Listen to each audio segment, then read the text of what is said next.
Hello and welcome to day 25 of my 31-day video challenge. Ooh, only another week to go. Okay, so as a certified Principles You coach, one of the topics that comes up when we go through someone's personality assessment is the concept of introversion versus extroversion. So my primary source is Dr. Brian Little in this book, and he is one of the founders of the Principles You assessment tool. So I thought I'd just share with you a little bit of the findings around extroversion.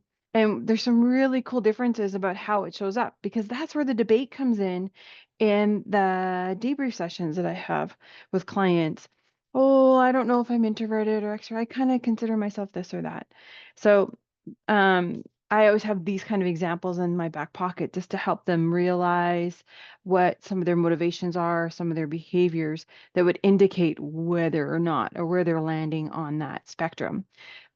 Speaking of spectrums, so extroversion is one of the big five when it comes to contemporary research in personality. So the big five are conscientiousness, agreeableness, neuroticism, openness, and extroversion. So we're going to talk today a little bit about extroversion. Oh, keep in mind, all of those big five, it's a scale. Like these are dimensions that fall on a spectrum, and everybody falls somewhere on them. There's no either or, there's no is or isn't. Okay. So if you there's no one size fits all. So just keep that part in mind. All right. Here's something that's super cool about introvert versus extrovert. One of the things they found in a biological study is that extroverts have in their neocortical sections of their brain have a low arousal level, and introverts have a high arousal level. So what that means is extroverts are looking for those external arousal factors. Woo, get me going. Whereas introverts, because they already have a natural high, really don't want any more stimulus. They're like, can we just keep her down? So what's cool is how this shows up is it so let's pick on driving. That's one of my favorite examples. So the extrovert driving down the highway, remember, they're looking for those extra little hits of stimulus. They're going to be speeding. I bet you the radio is going to be cranked. Maybe they illegally doing something on their phone at the same time, right? Introvert, of course, on the other hand, is like, whoop, nope, stay in my lane, nice and steady, gonna get there safe and sound. Okay. Another way that it shows up is extroverts have a better memory, but only on the short term.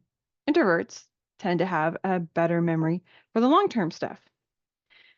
Extroverts tend for, when it comes to performance and tasks, opt for quantity. And when they're accepted, they accept a few mistakes. Whereas the introverts go for the long, slow, perfect, steady, doing it right all the way to the end, but one thing at a time.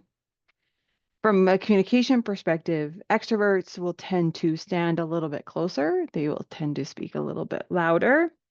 They're also a little bit more on the touchy, tactile feel. So they'll like arms, they'll want to physically touch you. Introverts, no, thank you. Tend to be a little less huggy than extroverts. The other thing you'll spot in a communication style for an introvert, I mean, these are generalizations, of course, is that their language can be a little bit more, little less direct, a little bit more contingently complex. Sometimes you'll hear weasel phrases like, oh, more or less, well, sometimes, right? They keep their communication style, like I said, just that little less direct.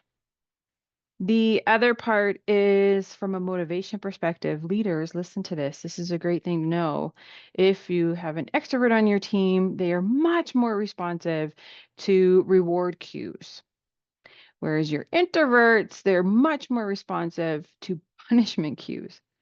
Sounds harsh, but it's true. So you that just explains why you can have the exact same situation and two people interpret that same situation in completely different ways. Oh, here's another super cool part. Now I'm going to read this part directly from the book. I'll put a link to the book in the comment section so you can go ahead and go grab it. It's funny. It's for like a nerdy personality sciencey type book. It's pretty funny. The guy's a good writer. So I'm going to read this one part out. They also studied the difference between introversion and extroversion on sexual behavior. So listen to this. It appears that extroverts are at an advantage. In a study of the frequency per month with which intercourse occurred, introverted males reported 3 times more, extroverted males 5.5 times, and introverted women 3.1. As for extroverted women, speaking as a male introvert, remember I'm quoting directly from the book, I think they are heroic 7.5 times per month. They not only handle all male extroverts, they pick up a few introverts as well.